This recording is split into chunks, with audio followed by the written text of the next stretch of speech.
Good morning to all student. आज हम हमारा जो रिप्रोडक्टिव सिस्टम पढ़ रहे थे उसका आगे का हम oogenesis स्टार्ट करते हैं। तो जो oogenesis की बात करें तो ये प्रोसेस होती है जिसमें फॉर्मेशन होता है oogenesis का, या हम बोलेंगे कि जो मैच्योर फीमेल गैमेट्स रहता है जिसका फॉर्मेशन होता है उसे हम बोलते हैं oogenesis। जब ये मार्क होता है जब डिफरेंट टाइप के स्पर्मेटोगोनियास प्रेजेंट होते हैं। अब जो oogenesis होती है वो इनिशिएट होती है जब एम्ब्रियोनिक डेवलपमेंट स्टेज होती है उस कंडीशन में, जब बहुत सारे million of gametes mother cells या जिसे हम oogonia भी बोलते हैं जब वो फॉर्म होते हैं जिस फिटल ओवरी के अंदर। अब यहाँ पर बर्थ के ड्यूरेशन में कोई भी oogonia फॉर्म नहीं होता है और ये जो सेल्स होती है वो डिवीज़न करना स्टार्ट कर देती है और एंटर करती है प्रोफेस फर्स्ट में, या फिर हम बोलेंगे इसमें मियोटिक डिवीज़न होता है जो टेम्परेली अरेस्टेड होती है इस स्टेज में, जिसे हम बोलते हैं प्राइमरी oocytes। अब जितने भी प्राइमरी oocytes रहते हैं वो सराउंड हो जाते हैं एक लेयर ऑफ ग्रैनुलोसा सेल्स के थ्रू जिसे हम बोलते हैं प्राइमरी फॉलिकल्स। और ये जो लार्ज नंबर ऑफ ये जो फॉलिकल्स होते हैं वो डीजनरेट हो जाते हैं during the phase from the birth to puberty. Birth से प्यूबर्टी तक ये जो फॉलिकल्स होते हैं वो डीजनरेट हो जाते हैं और जब प्यूबर्टी आती है तो only 60,000 to 80,000 primary follicles left रह जाते हैं ओवेरी के अंदर। और प्राइमरी फॉलिकल्स रहते हैं वो सराउंड हो जाते हैं मोर लेयर्स के थ्रू जिसे हम बोलते हैं ग्रैनुलोसा सेल्स, और न्यू थीका एंटरना बनती है जिसे हम बोलते हैं सेकेंडरी फॉलिकल्स। अब ये जो सेकेंडरी फॉलिकल्स है वो ट्रांसफॉर्म हो जाते हैं टर्सरी फॉलिकल्स में जो कि कैरेक्टराइज्ड होते हैं by the fluid filled cavity. एक फ्लूइड फिल्ड कैविटी होती है जिसे हम बोलते हैं एंट्रोम, और ये थीका जो लेयर होती है वो ऑर्गेनाइज हो जाती है इनर थीका इंटेरा में और आउटर थीका एक्सटर्ना में। अब ये इंपॉर्टेंट होता है ड्राउ करना कि हमारा अटेंशन की ये जो स्टेज होती है प्राइमरी oocytes की वो टर्शरी फॉलिकल्स को के अंदर ही हो रही है और वो साइज़ में ग्रो करता है, वो कंप्लीट हो जाता है उसमें फर्स्ट माइटोटिक डिवीज़न के थ्रू, और इसमें अनइक्वल डिवीज़न होता है जिसके रिजल्टिंग फॉर्मेशन होता है एक लार्ज हैप्लॉइड सेकेंडरी oocytes का, और ये टाइनी फर्स्ट पोलर बॉडी होती है। अब ये सेकेंडरी जो oocytes होता है वो रिटर्न करता है एक बल्क न्यूट्रिएंट रिच साइटोप्लाज्म का प्राइमरी oocytes में, और ये जो इसका एक एडवांटेज होता है जो पोलर बॉडी होती है वही बॉर्न होती है out of first meiosis division, और ये डिवाइड करता है या फिर डीजनरेट होता है और डिपेंड करता है कि ये कितनी कंडीशन में, या हम बोलेंगे कि जो इसका जो ग्रोइंग पोलर बॉडी होती है वही बाद में जाके डिस्ट्रॉय हो जाती है और एक केवल हमारा oogonia बचता है। अब यहाँ पर एक फ्लो चार्ट है स्पर्मेटोजेनेसिस और oogenesis का।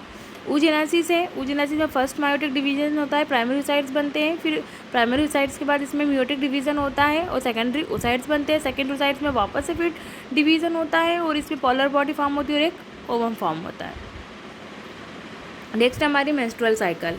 जो रिप्रोडक्टिव साइकिल्स होती है फीमेल में वो प्रीमेटिव या प्राइमेट्स होती है, और ये जितने भी प्राइमेट्स होते हैं जैसे मंकी हो गया, एप्स हो गए, ह्यूमन बींग्स हो गए, उसमें प्रेजेंट होती है जिसे हम मेंस्ट्रुअल साइकिल बोलते हैं। फर्स्ट मेंस्ट्रुअल बिगन्स होती है एट प्यूबर्टी, और जब जिसे हम बोलते हैं जब ये स्टार्ट होती है उसे बोलते हैं मेनार्ची। जो ह्यूमन्स फीमेल्स होती है उसमें मेंस्ट्रुएशन वो रिपीटेड होती है average interval about 28 to 29 day, या हम बोलेंगे कि जो लेंथ होती है मेंस्ट्रुअल साइकिल की वो 28 से 29 डेज होती है। और इसमें साइकिल्स में बहुत सारे इवेंट्स होते हैं जो स्टार्ट करते हैं या स्टार्टिंग होते हैं फ्रॉम वन मेंस्ट्रुअल से, तो जब तक कि नेक्स्ट मेंस्ट्रुअल साइकिल नहीं आ जाती है जब तक। अब इसमें एक ओवम होता है वो रिलीज होता है during middle of each menstrual cycle जिसे हम ओव्यूलेशन बोलते हैं, और जो मेजर इवेंट्स होता है मेंस्ट्रुअल साइकिल्स का वो इस फिगर में शो है। यहाँ पर हमारा सबसे पहले पिट्यूटरी हार्मोन्स लेवल इंक्रीज होता है, ओवेरियन इवेंट्स होते हैं जिसमें डेवलपमेंट होता है फॉलिकल्स का, फिर मैच्योर फॉलिकल हो जाते हैं। मैच्योर फॉलिकल्स में से एक कंडीशन आती है जिसमें वॉल्स इसकी डिज़ोल्व हो जाती है और एक ओवम इससे बाहर आ जाता है और ये ओवम बाहर आता है उसको हम बोलते हैं ओवुलेशन, और डेवलपमेंट होता है कार्पस ल्यूटियम का, और फिर रिग्रेशन हो जाता है कार्पस ल्यूटियम का। नेक्स्ट होती है ओवेरियन हार्मोन लेवल, जब एस्ट्रोजन और प्रोजेस्टेरोन का लेवल बढ़ने घटने लगता है, और लास्ट होती है यूटेराइन। अब जितने भी मेजर इवेंट्स होते हैं मेंस्ट्रुअल साइकिल्स का वो फिगर में शो है, और ये साइकिल स्टार्ट होती है एट द मेंस्ट्रुअल फेज। जब मेंस्ट्रुअल फ्लो ऑकर्स होता है तो ये लास्ट हो जाता है 3 to 5 डेज़ में। और ये मेंस्ट्रुअल फ्लो रिजल्ट्स करता है जब एंडोमेट्रियम की जो लाइनिंग होती है यूट्रस की वो ब्रेक डाउन होती है और ब्लड वेसल्स जो एक लिक्विड्स फॉर्म कर लेती है और ये वेजाइना के थ्रू बाहर आता है। अब मेंस्ट्रुएशन केवल होता है जब रिलीज़ हो जाता है अनफर्टिलाइज्ड ओवम को, और लेक ऑफ मेंस्ट्रुएशन के कारण ये जो इंडिकेट करती है प्रेगनेंसी को। It may also be cause due to the some underlying causes, जैसे कि स्ट्रेस हो गया, पुअर हेल्थ हो गई, उस कंडीशन में भी मेंस्ट्रुएशन हो सकता है। अब जो मेंस्ट्रुअल फेज होती है वो फॉलोड बाय होती है फॉलिकुलर फेज के थ्रू, और इस फेज में जो प्राइमरी फॉलिकल्स होते हैं वो ओवेरी ग्रो करती है ओवेरी के अंदर, और वो एक फुली मैच्योर ग्राफियन फॉलिकल बन जाता है। और साइमल्टेनियसली बात करें तो जो एंडोमेट्रियम रहता है यूट्रस का वो रीजनरेट होता है, जिससे हम बोलते हैं प्रोलिफरेशन। और ये जो चेंज होता है ओवेरी और यूट्रस के अंदर उसमें बहुत सारे चेंजेस होते हैं लेवल्स ऑफ पिट्यूटरी ग्लैंड्स में और ओवेरियन हार्मोन्स में। सिक्रेशन होता है गोनेडोट्रोपिन्स का, गोनेडोट्रोपिन्स में हमारे LH और FSH हो गए, जो इंक्रीज़ करते हैं gradually during the follicular phase और स्टिमुलेट करते हैं फॉलिकुलर डेवलपमेंट को as well secretion of oestrogen को बाय द ग्राफियन फॉलिकल। अब LH और FSH दोनों अटेंड करते हैं पीक लेवल मिडिल साइकिल्स में, जिसको हम बोल सकते हैं कि ये 14th डे में। और रैपिड सिक्रेशन होता है LH का, वो इसका मैक्सिमम लेवल होता है ड्यूरिंग द मिड साइकिल, जिसे हम बोलते हैं LH सर्ग इंड्यूस्ड रप्चर या ऑफ ग्राफियन फॉलिकल। अब यहाँ पर रिलीज़ हो जाता है ओवम ओवेरी से, जिसे हम बोलते हैं ओव्यूलेशन। और जो ओव्यूलेशन या जो ओव्यूलेटरी फेज होती है उसमें luteal phase during the remaining part of Graafian follicle transform as a corpus luteum, मतलब जितना भी रिमेनिंग पोर्शन होता है ग्राफियन फॉलिकल्स का वो ट्रांसफॉर्म हो जाता है कॉर्पस ल्यूटियम में। और कॉर्पस ल्यूटियम सिक्रेट करती है एक लार्ज अमाउंट में प्रोजेस्टेरॉन का, जो कि एंडोमेट्रियम के मेंटेनेंस के लिए बहुत ज़्यादा ज़रूरी होता है। और ये जो एंडोमेट्रियम होता है वो नेसेसरी होता है फर्टिलाइज ओवम के इम्प्लांटेशन के लिए और जितने भी इवेंट्स होते हैं प्रेगनेंसी के लिए। अब जब प्रेगनेंसी होती है तो उस कंडीशन में जितने भी इवेंट्स होते हैं मेंस्ट्रुअल साइकिल के वो रुक जाते हैं और वहाँ पर मेंस्ट्रुएशन नहीं होता है। और लेकिन जब फर्टिलाइजेशन एब्सेंस होता है तो जो कार्पस ल्यूटियम बनी है वो डीजनरेट होने लगती है, जिसके कारण से डिसइंटीग्रेशन हो जाता है एंडोमेट्रियम का, जो मेंस्ट्रुएशन को कॉज करती है और नई साइकिल को बनाती है। जितने भी ह्यूमन बींग्स होते हैं उसमें menstrual cycle 50 years of age तक प्रेजेंट होती है, और जिसे हम बोलते हैं मोनोपॉज। साइक्लिक मेंस्ट्रुएशन इंडिकेटर होता है नॉर्मल रिप्रोडक्टिव फेज का और एक्सटेंड बिटवीन मेनार्ची एंड मेनोपॉज का। तो ये थे हमारी मेंस्ट्रुअल साइकिल। नेक्स्ट आता है फर्टिलाइजेशन या फिर इम्प्लामेंटेशन।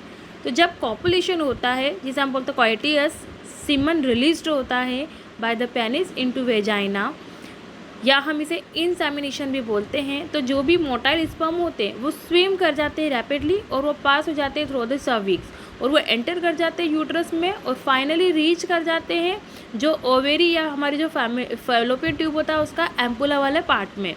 ओवम रिलीज हो जाता है ओवेरी के थ्रू, जो ट्रांसपोर्ट होता है एम्पुलरी रीजन्स में जहाँ पर फर्टिलाइजेशन होता है। अब फर्टिलाइजेशन होता है अगर फर्टिलाइज जो एग है, ओवम है और स्पर्म है वो ट्रांसपोर्ट हो जाते हैं साइमल्टेनियसली हमारे ओवेरी के जो एम्पुला वाला रीजन होता है वहाँ पर, और इसी कारण से कॉपुलेशन लीड कर जाता है फर्टिलाइजेशन को और प्रेगनेंसी हो जाती है। अब इस प्रोसेस में जो फ्यूजन होता है स्पर्म का ओवम के साथ उसको बोलते हैं हम फर्टिलाइजेशन। और फर्टिलाइजेशन के ड्यूरेशन में जो स्पर्म होता है वो जोना पैलिसूडा लेयर्स के कांटेक्ट में आता है ओवम के और इंड्यूस करता है मेम्ब्रेन के चेंजेस में और ब्लॉक कर देता है एडिशनल स्पर्म की एंट्री को, मतलब केवल एक ही स्पर्म जाके ओवम से कॉपुलेशन करता है, बाकी सब डिस्ट्रॉय हो जाते हैं। अब जो सिक्रेशन होता है एक्रोसोम का वो स्पर्म के लिए हेल्प करता है साइटोप्लाज्म जो ओवम के उसमें एंटर करने के लिए। जो एक्रोसोम होता है वो हेड होता है स्पर्म का, जो ओवम की जो वॉल होती है इसको डिज़ोल्व कर देता है और उसके अंदर अंदर पेनिट्रेट कर जाता है जोना पैलिसूडा के अंदर प्लाज्मा मेम्ब्रेन के अंदर। अब ये इंड्यूस करता है completion of meiotic division of the secondary oocytes। अब सेकेंडरी जो म्यूटिक डिवीज़न होता है उसमें अनइक्वली होता है और इसके रिजल्टिंग फॉर्मेशन होता है सेकेंडरी पोलर बॉडी का, या फिर हम बोलेंगे और एक हैप्लॉइड ओवम का जिसे मोटिड भी बोलते हैं। और ये जो हैप्लॉइड न्यूक्लियस होता है स्पर्म का और ओवम का वो आपस में फ्यूज़ हो जाते हैं और फ्यूज़ होके एक जाइगोट बना लेते हैं। अब इसमें कितने क्रोमोसोम्स है वो जाइगोट के ऊपर डिपेंड करेगा। यहाँ पर हमारा फर्टिलाइजेशन कंप्लीट होता है।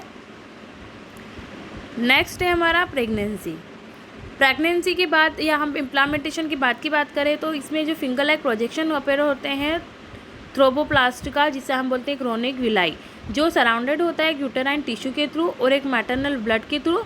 अब कोरियोनिक जो विलाई और यूटेराइन टिश्यू होता है वो इंटरग्रेटेड होता है ईच अदर और जॉइंट हो जाता है और फॉर्म कर लेता है एक स्ट्रक्चरल फंक्शनल यूनिट को डेवलपिंग एम्ब्रॉय के बीच, जिसे हम फीटस भी बोल सकते हैं, या फिर जो मैटरनल बॉडी होती है उसे हम बोलते हैं प्लेजेंटा। अब प्लेजेंटा जो होता है वो फैसिलिटेट करता है supply of oxygen and nutrients की एम्ब्रॉय के लिए, और ये रिमूव करता है कार्बन डाइऑक्साइड को या एक्सक्रीटरी या जितने भी वेस्ट मटेरियल होते हैं जो प्रोड्यूस होते हैं एम्ब्रॉय के थ्रू।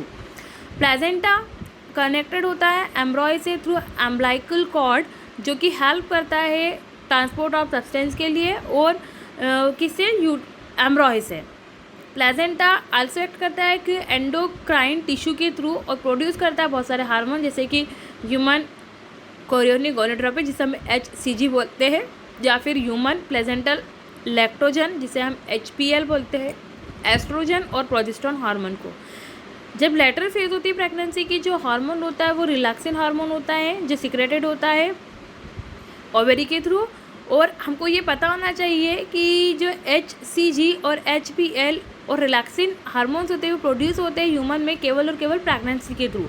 और एडिशन बात करें तो प्रेगनेंसी में बहुत सारे जो हार्मोन्स का लेवल होता है, जैसे कि एस्ट्रोजन का हो गया, प्रोजेस्टेरोन का हो गया, कॉर्टिसोल का हो गया, प्रोलैक्टिन का हो गया, थायरॉक्सिन हो गया, इनका जो लेवल होता है वो इंक्रीज हो जाता है several falls in maternal body में।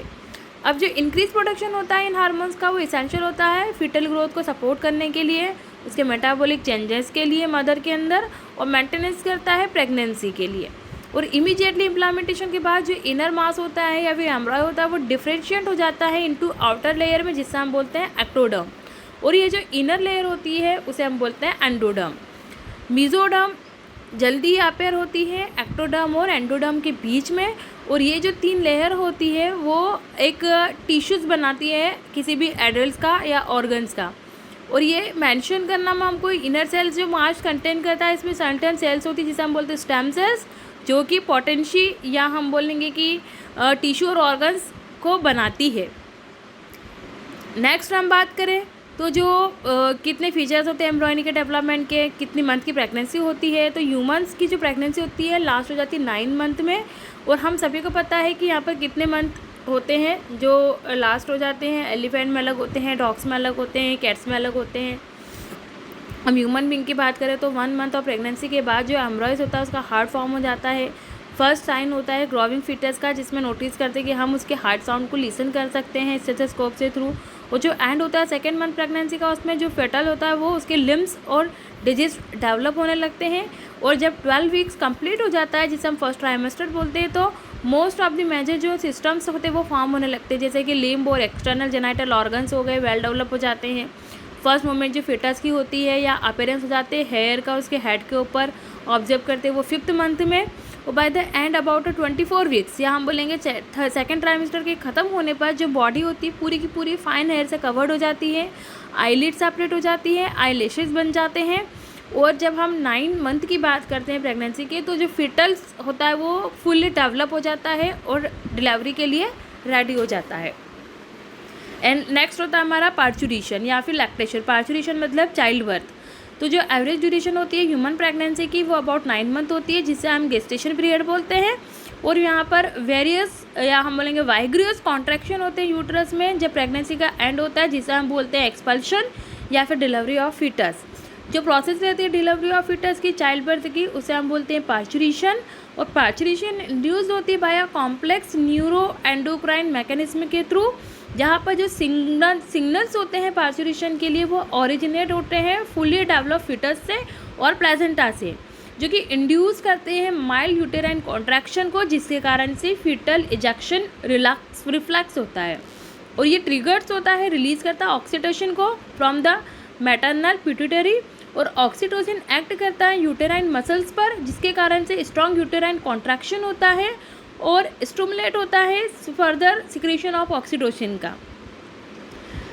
अब जो स्टिमुलेटरी रिलैक्स बिटवीन होता है यूटेराइन कॉन्ट्रैक्शन और ऑक्सीटोसिन सिक्रेशन के, वो कंटिन्यू होता है और ज़्यादा स्ट्रॉन्गर हो जाता है और स्ट्रॉन्गर कॉन्ट्रैक्शन होता है, जिसके कारण से एक्सप्लेशन हो जाता है बेबी का out of the uterus through the birth canal या फिर पार्चुरेशन, और जल्दी ही इन्फेंट की डिलीवरी हो जाती है और जो प्लेजेंटा रहता है वो एक्सपेल्ड हो जाता है यूट्रस के थ्रू।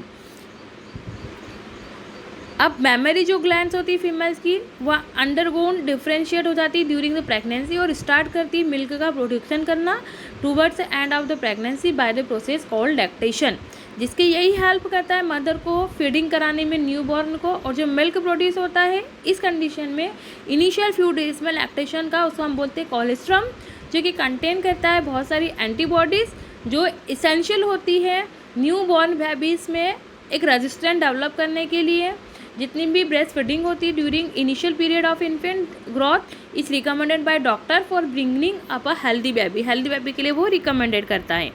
थैंक यू स्टूडेंट, यहाँ पर हमारा जो रिप्रोडक्टिव सिस्टम होता है वो कंप्लीट होता है।